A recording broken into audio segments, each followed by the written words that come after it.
Guys, welcome to my new session. तो आज हम डिस्कशन करेंगे इकोनॉमिक सेक्शन से रिलेटेड कुछ इंपॉर्टेंट क्वेश्चन जो आपके पहले एग्जाम में पूछे जा चुके हैं। और अगर आपने इससे पहले किसी भी सेक्शन की वीडियो नहीं देखी है तो चैनल पर जाकर आप हर एक प्लेलिस्ट को विजिट कर सकते हैं। मैं आपको प्लेलिस्ट का लिंक डिस्क्रिप्शन बॉक्स में भी दे दूंगा इकोनॉमिक्स से रिलेटेड। और आज करेंगे हम इकोनॉमिक्स के कुछ बेहतरीन क्वेश्चन को डिस्कशन। ये आपके आने वाले एग्जाम जैसे JOA 965 हो 60। अब आपके सीएम ने भी कहा दिया है कि 60 दिन के अंदर हो जाएगा। और आपके SI यानी कि सब इंस्पेक्टर और JBT कमीशन के लिए बहुत ही इंपॉर्टेंट है। अगर तो बढ़ते हैं अपने पहले क्वेश्चन की ओर। पहला क्वेश्चन, हर एक क्वेश्चन को हम डिटेल से देखेंगे। पहला क्वेश्चन कहता है हमारे पास welfare statement is aim of. तो वेलफेयर स्टेटमेंट आपके पास किसका एम है? तो इसका जो करेक्ट आंसर हो जाएगा यानी कि कल्याण राज्य डैश का उद्देश्य है एक एकलवाद का। ऑप्शन नंबर बी हमारे पास करेक्ट आंसर हो जाएगा। वेलफेयर स्टेट का मतलब होता है हमारे पास एक कल्याणकारी राज्य का मतलब होता है कि हम क्या कर सकते हैं, एक इंडिविजुअल पर्सन को क्या कर सकते हैं, इंडिविजुअल किसी इकोनॉमिक ग्रोथ के साथ आगे बढ़ाना है इंडिविजुअल पर्सन को। वेलफेयर स्टेट का एम है तो इसमें इंडिविजुअलनेस हो जाएगा हमारे पास correct answer. Option number B हमारे पास करेक्ट आंसर हो जाएगा। नेक्स्ट क्वेश्चन की ओर बढ़ते हैं। इससे इतना ही क्वेश्चन पूछे जा सकता है। नेक्स्ट क्वेश्चन है हमारे पास, ये थोड़ा थिंकिंग के क्वेश्चन होते हैं जैसे ये पूछे गए हैं। नेक्स्ट है हमारे पास modern economy is one of. तो मॉडर्न इकोनॉमी किसकी किसकी होती है? मॉडर्न इकोनॉमी क्या है हमारे पास? Open economy. ओपन इकोनॉमी का मतलब आपके पास जो ट्रेड होता है यानी कि जो आपका व्यापार होता है वो कैसा, बिना किसी टैक्सेस के, बिना किसी असुविधा के हो जाता है। जैसे कि नॉर्मल यानी कि आपको उसमें ज़्यादा डॉक्यूमेंटेशन करने की जरूरत या किसी भी करने की जरूरत नहीं होती। इसको कहा जाता है मॉडर्न इकोनॉमी और ओपन इकोनॉमी सेम टर्म है। नेक्स्ट है हमारे पास कैश इकोनॉमी। कैश इकोनॉमी और क्रेडिट इकोनॉमी एक ही चीज़ का पार्ट है। कैश इकोनॉमी के अंदर ही आता है क्रेडिट इकोनॉमी जो ऑप्शन में दिए गए हैं। क्रेडिट इकोनॉमी का मतलब, कैश इकोनॉमी का मतलब होता है जो ट्रांजैक्शन होती है बैंकिंग के, IPO वगैरह जितने भी हमारे पास बैंकिंग सेक्टर के ट्रांजैक्शन, क्रेडिट डेबिटेड और क्रेडिट डेबिटेड, ये सभी किस में आते हैं? कैश इकोनॉमी में आते हैं। आप प्लान्ड इकोनॉमी। प्लान्ड इकोनॉमी का मतलब होता है हमारे पास, प्लान्ड इकोनॉमी में आते हैं हमारे पास यानी कि जैसे होगा फॉर एग्जांपल बजट या किसी चीज़ के लिए एक स्ट्रक्चर बनाना, इकोनॉमी को की डेवलपमेंट के लिए एक स्ट्रक्चर बनाना, ठीक है, उसको कर लेते हैं प्लान्ड इकोनॉमी। नेक्स्ट क्वेश्चन कहता है हमारे पास under the lead banking scheme a bank was expected to adopt. तो क्या बैंक क्या है active to adopt village town यानी कि लीड बैंक योजना के अंतर्गत एक बैंक के अपेक्षित था गोद ले एक, यानी कि उसका जो करेक्ट आंसर हो जाएगा वो किसको ले सकता है? ऑप्शन नंबर सी हमारे पास करेक्ट आंसर हो जाएगा। तो अब डिस्ट्रिक्ट वाइज पे ये क्या करा जाता है? Was accepted to adopt. तो किसकी डिस्ट्रिक्ट वाइज पे अडोप्ट किया जाता है? ये किसकी स्कीम है? ये RBI द्वारा चलाई गई। अब किसके लिए कौन सी कमेटी गठन किया गया लीड बैंक स्कीम के लिए? इसके लिए हमारे पास ध्यान रखना है अपने, ये क्वेश्चन पूछा जा सकता है आने वाले एग्जाम में। निरीमम निरीमम निरीमम कमेटी, ध्यान रखना है अपने, निरीमम कमेटी इसके लिए। और ये कब आई? 1969 में आई थी। आपने ध्यान रखना है। इसमें क्या होगा आपके पास, जो रूरल एरिया में क्या होगा, लीडिंग बैंक क्या करेंगे, रूरल एरिया को अडॉप्ट करेंगे डिस्ट्रिक्ट में, ठीक है, ध्यान रखना है आपने। रूरल एरिया को कौन अडॉप्ट करेगा? ये जो लीडिंग बैंक स्कीम है, जैसे आपके पास ग्रामीण बैंक हो गए छोटे छोटे, इनको ये किसकी शाखा है? पंजाब नेशनल बैंक की शाखा है। ध्यान रखना है आपने हर स्टेट में। नेक्स्ट क्वेश्चन की ओर बढ़ते हैं। अब यह आपके पास इकोनॉमी प्लस स्टेटिक्स जीके से कुछ रिलेटेड क्वेश्चन है। कंसेप्ट कह सकते हैं हम इसको, स्टेटिक जीके ये पर काउंट होता है इकोनॉमी सेक्शन में ही। स्टेटिक जीके से रिलेटेड कुछ क्वेश्चन है। तो बढ़ते हैं अपने पहले क्वेश्चन की ओर, जो ये है हमारे पास, विद विच म्यूजिकल इंस्ट्रूमेंट उस्ताद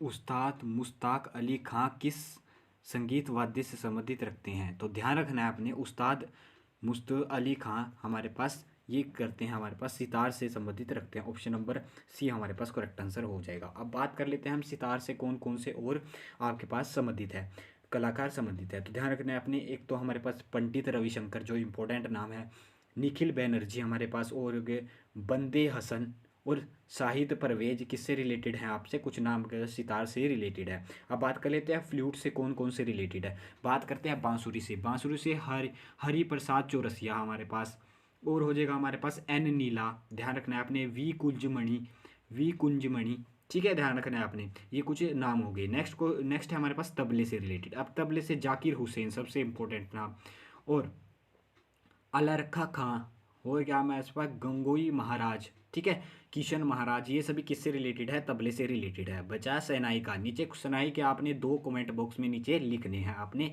लिखने हैं। नेक्स्ट क्वेश्चन है हमारे पास, डॉक्टर वी कुरियन ने निम्नलिखित में से किस क्षेत्र में ख्याति प्राप्त की है। तो किस क्षेत्र में ख्याति प्राप्त है वी कुरियन ने, इन्होंने कहा जाता है डेयरी डेवलपमेंट में कराती थी। इन्हीं ने क्या कर रही थी, वाइट रेवोल्यूशन की शुरुआत करी थी। ध्यान रखना है अपने, डेयरी डेवलपमेंट को किससे जोड़ा जाता है, वाइट रेवोल्यूशन से। और इन्होंने कौन सा ऑपरेशन चलाया था, ऑपरेशन ब्लड चलाया था। ध्यान रखना है आपने, ऑपरेशन ब्लड।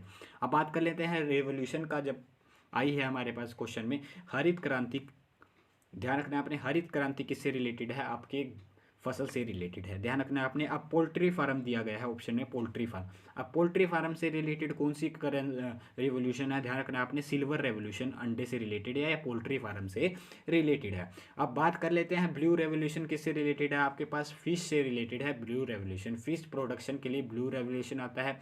येलो रेवोल्यूशन आपके पास मर्स, जो मस्टर्ड ऑयल होते हैं हमारे पास, खाने के ऑयल होते हैं, उनसे रिलेटेड है, आपने ध्यान रखना है। अब नीचे कमेंट सेक्शन में लिखना है आपने कि पेट्रोलियम रेवोल्यूशन से रिलेटेड कौन से रेवोल्यूशन का आता है, ध्यान रखना है आपने। नेक्स्ट क्वेश्चन है हमारे पास, the first Indian to receive a Nobel prize. आपने बताना है कि जो फर्स्ट इंडियन था नोबेल प्राइज मिला था जिसे, वह कौन है, आपने बताना है। तो जो फर्स्ट इंडियन थे हमारे पास नोबेल प्राइज विनर, वो है हमारे पास डॉक्टर, लिटरेचर की फील्ड में, ये हमारे पास रविंद्रनाथ टैगोर, आपने ध्यान रखना है। कौन है हमारे पास, रविंद्रनाथ टैगोर। अब बात कर लेते हैं हम रविंद्रनाथ टैगोर की। ये इन्हें कब मिला था, किस सन में मिला था, साहित्य में मिला था ना, किस सन में मिला था नोबेल प्राइज, 1910 में, यानी कि 1910 में। और किसके लिए लिखा था, प्रत्याख्त काव्यांश गीतांजलि के लिए मिला था। ध्यान रखना है आपने, गीतांजलि के लिए मिला था इन्हें, ठीक है, ध्यान रखना है आपने। और उसके बाद किसको मिला था, उसके बाद मिला था सेकंड नोबलिस्ट सीवी रमन को। कब मिला था, 1930 में मिला था। ध्यान रखना है आपने, 1930 में मिला था। किस फील्ड में मिला था, फिजिक्स की फील्ड में मिला था। उसके बाद दिया गया है आपके पास ऑप्शन में मदर टेरेसा को। मदर टेरेसा को मिला था हमारे पास 1979 में। ध्यान रखना है आपने, 1979 में, आपने नोट कर लेना है इस क्वेश्चन को। 1979 में कब मिला था और किस में मिला था, शांति पुरस्कार मिला था इन्होंने समाज सेवा के संबंधित कार्यों के लिए। नेक्स्ट क्वेश्चन है हमारे पास, which award is giving for excellence in sport. तो एक्सीलेंस इन स्पोर्ट्स से रिलेटेड कौन सा है, आपने ध्यान रखना है, अर्जुन पुरस्कार रिलेटेड है, आपने इससे इतना ध्यान रखना है। अब बात करते हैं हम ज्ञानपीठ पुरस्कार की। ज्ञानपीठ पुरस्कार किससे रिलेटेड है, ज्ञानपीठ पुरस्कार आपसे पास साहित्य से, यानी कि लिटरेचर का नोबेल प्राइज इसे कहा जाता है इंडिया में, ठीक है। लिटरेचर का सर्वोच्च प्राइज है इंडिया में, ध्यान रखना है। और कब इसकी शुरुआत हुई, 1965 में इसकी शुरुआत हुई, आपने ध्यान रखना है। बात करते हैं अब जमनालाल बजाज। जमनालाल बजाज कौन थे, ये बजाज इंडस्ट्री के फाउंडेशन थे, जिनकी आज बाइकें, ऑटोमोबाइल सेक्टर में बाइकें आती हैं, बजाज इंडस्ट्री के इनका जो प्राइस स्टार्ट हुआ था, ये बजाज ऑर्गेनाइज कंपनी द्वारा स्टार्ट किया गया था 1978 में, जमनालाल बजाज अवार्ड। ये किस फील्ड में दिया जाता है, इंडस्ट्रीज़ की फील्ड में दिया जाता है, यानी कि इंडस्ट्री की फील्ड में कोई बेहतरीन कार्य करता है उसके लिए। और गांधी जी का भी समर्थक इन्हें प्राप्त था। और गांधी जी के कौन से थे, पांचवें बेटे इनको माना जाता है। ध्यान रखना है आपने, गांधी जी के पांचवें बेटे भी पूछ लिया जाता है कई बार एग्जाम में, वो कौन हो जाएंगे हमारे पास, जमनालाल बजाज। नेक्स्ट क्वेश्चन की ओर बढ़ते हैं, क्योंकि इन्होंने क्या करा था, इंडस्ट्री के क्षेत्र में क्रांति लेके आए थे। नेक्स्ट क्वेश्चन है हमारे पास, सरगई बबलैक्स किस खेल से संबंधित है। तो सरगई बबलैक्स आपने ध्यान रखना है, ये क्वेश्चन आपने ध्यान रखना है, पोल वोल्ट से संबंधित है। और ये एक बार ओलंपिक के चेयरमैन भी रह चुके हैं। ध्यान रखना है आपने, पोल वोल्ट से संबंधित है, क्या संबंधित है हमारे पास, सरगी वेबलैक्स। नेक्स्ट क्वेश्चन है हमारे पास, रोहिंटन बोरिया ट्रॉफी किससे रिलेटेड है, रोहिंटन बोरिया ट्रॉफी किससे रिलेटेड है। तो ध्यान रखना है अपनी, आप कर, ये क्रिकेट से रिलेटेड है। ध्यान रखना है, ये यूनिवर्सिटी गेम में जो क्रिकेट के से रिलेटेड टूर्नामेंट होते हैं वहाँ पे ये किया जाता है, ऑल इंडियन यूनिवर्सिटी गेम्स के अकॉर्डिंग, ठीक है। ये रिहोंटो बेरियार ट्रॉफी क्रिकेट से संबंधित है। अब बात कर लेते हैं हम क्रिकेट से और संबंधित कुछ ट्रॉफियों के बारे में। क्रिकेट से संबंधित आपके पास कुछ ट्रॉफियाँ आती हैं हमारे पास, एक आती है हमारे पास, ध्यान रखना है आपने, MRF ट्रॉफी, ध्यान रखना है आपने, MRF ट्रॉफी। एक आती है आपके पास रानी लक्ष्मीबाई ट्रॉफी, ठीक है, रानी लक्ष्मीबाई ट्रॉफी। एक आती है हमारे पास रणजी ट्रॉफी, आपने ध्यान रखना है। ये कुछ ट्रॉफी थी। अब बात कर लेते हैं बैडमिंटन से। बैडमिंटन से अभी थॉमस कप भारत ने जीता है, आपने ध्यान रखना है, थॉमस कप भारत ने जीता है। एक होता है ऊबर कप, ये हो गया बैडमिंटन। टेबल टेनिस से आपके पास कौन कौन से हो गए? टेबल टेनिस से हो गया कोर्बिलियन कप, कोर्बिलियन कप और बेललैक कप। कोर्बिलियन कप और बेललैक कप किससे रिलेटेड है? टेबल टेनिस से रिलेटेड है। बात कर लेते हैं हॉकी से रिलेटेड। हॉकी से आगा खां कप किससे रिलेटेड है? हॉकी से रिलेटेड, ये ध्यान रखना है आपने। बाइटन कप, बाइटन कप किससे? ध्यानचंद ट्रॉफी किससे रिलेटेड है? ये भी किससे रिलेटेड है? हॉकी से रिलेटेड है। नेक्स्ट क्वेश्चन की ओर बढ़ते हैं। नेक्स्ट क्वेश्चन कहता है हमारे पास, वो is the author of book we Indians. We Indians के कौन लेखक है? आपने ध्यान रखना है, ये स्टेटिस जीके से रिलेटेड कुछ क्वेश्चन है। तो वी इंडियंस किससे रिलेटेड है? ये हमारे पास, ये किसने लिखी है? खुशवंत सिंह ने। ऑप्शन नंबर बी हमारे पास करेक्ट आंसर हो जाएगा। तो आपने इससे इतना ही ध्यान रखना है। अब बढ़ते हैं हम नेक्स्ट क्वेश्चन की ओर। नेक्स्ट क्वेश्चन अच्छा क्वेश्चन है।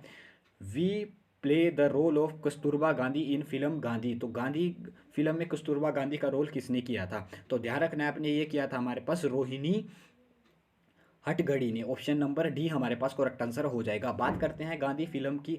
गांधी फिल्म आपके पास डायरेक्टेड किसने की थी? ये भी पूछ लिया जा सकता है। जब उसकी कस्तूरबा गांधी पूछ रही थी तो डायरेक्टर भी पूछा जा सकता है। ये की थी रिचर्ड, आपने नोट कर लेना है, रिचर्ड अनबोर्ने, एंटबोर्ने ये करी थी, रिचर्ड एटबोर्ने ने। ध्यान रखना है आपने। और इसके जो गांधी जी का किरदार निभाया था वो किसने निभाया था? गांधी जी का किरदार निभाया था इसमें, आपने ध्यान रखना है, बेन बेन किंग्सले ने। ध्यान रखना है आपने, बेन किंग्सले ने, बेन किंग्सले ने, किंग्सले ने, ठीक है। आपने ध्यान रखना है, बैंक किंग्सले ने किसका किरदार निभाया था? गांधी जी का किरदार निभाया था। नेक्स्ट क्वेश्चन है हमारे पास, Indian Institute of Sugar Technology is located. तो Indian Institute of Sugar Technology कहाँ पर लोकेटेड है? तो Indian Institute of Sugar Technology हमारे पास ये लोकेटेड है। ध्यान रखना है आपने, ये हमारे पास कानपुर में रिलेटेड है। ऑप्शन नंबर यूपी के कानपुर में रिलेटेड है। ऑप्शन नंबर बी हमारे पास करेक्ट आंसर हो जाएगा। अब बात कर लेते हैं इसकी फॉर्मेशन कब हुई थी। इसकी फॉर्मेशन काफ़ी पहले हुई थी, आज़ादी से पहले 1936 में हुई थी। आपने नोट कर लेना है इसको कॉपी में, क्योंकि ऐसे क्वेश्चन बन सकते हैं आपके आने वाले एग्जाम में, क्योंकि ये हाल फिलहाल में हुए क्वेश्चन से ही क्वेश्चन उठाए गए हैं। Which is known as a garden city of India. तो गार्डन सिटी ऑफ इंडिया किसको कहा जाता है? ध्यान रखना है आपने, ये कहा जाता है बेंगलुरु को। ध्यान रखो, ऑप्शन नंबर बी हमारे पास करेक्ट आंसर हो जाएगा। अब बेंगलुरु को और क्या क्या किस नाम, किसी अंतरिक्षों का शहर यानी स्पेस शहर, ठीक है, अंतरिक्षों का शहर, और कहा जाता है हमारे पास इलेक्ट्रॉनिक्स नगर भी कहा जाता है, ठीक है। और बात कर लेते हैं, अब भारत का पीटर्सबर्ग किसे कहा जाता है? भारत का पीटर्सबर्ग जमशेदपुर को कहा जाता है। और भारत का मैनचेस्टर किसको कहा जाता है? अहमदाबाद को कहा जाता है। अब सबसे सिंपल क्वेश्चन, भारत गुलाबी नगर किसे कहा जाता है? पिंक सिटी, जयपुर को कहा जाता है। पहाड़ों की मलिका किसे कहा जाता है? तो नेतरहाट को कहा जाता है। नेतरहाट को पहाड़ों की मलिका कहा जाता है। शिमला से आपने कंफ्यूज नहीं होना है। तो ये हमने डिस्कशन करे इकोनॉमिक्स सेक्शन के कुछ इंपॉर्टेंट क्वेश्चन। अगर आपको सच में वीडियो इन्फॉर्मेटिव लगी तो वीडियो को लाइक कीजिए, चैनल पर नए हैं तो चैनल को सब्सक्राइब कीजिए। मिलते रहेंगे ऐसे ही कुछ इन्फॉर्मेटिव फैक्ट के साथ नेक्स्ट वीडियो में।